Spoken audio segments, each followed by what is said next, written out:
அந்த மாமா பையன் சீமான ஒரு முடிவு பண்ணிடணும் அப்படின்னு தான் இருக்கான் போல இருக்கு. அதாவது நேத்தைக்கு என்னென்னா ஒரு 2 3 தம்பிகள் என்ன பண்ணானுங்கன்னா கட்சியிலேருந்து வெளியேறினாங்க. அவனுங்க என்ன பண்ணானுங்கன்னா, நாங்கள் பிச்சை எடுத்துகிட்டு இருக்கோம், சீமா 2,50,000 வாடகையில் இருக்கார், அதுக்கு பெரிய இதாக வந்து என்ன பண்ணுறான்னா ஒரு வீடியோ போடுறான்.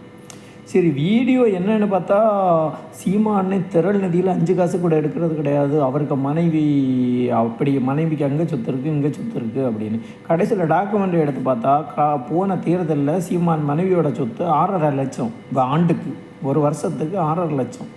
இவன் என்னென்னா இவன் ஏற்கனவே 2001 தாக்கல் பண்ண அவனோட வருமானம் 1000. அப்படி பார்த்தா இப்போ என்னென்னா ஒரு வருஷத்துக்கு 30 லட்ச ரூபா வாடகை மட்டும் கட்டுறாங்க, வீட்டு வாடகை மட்டும்.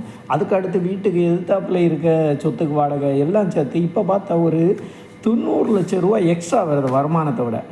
இந்த வருமான வரித்துறையெல்லாம் என்ன பண்ணிகிட்ருக்குன்னு தெரியலை. இவன்ட்ட எல்லாம் கொஸ்டின் கேட்குமா என்னன்னு தெரியலை.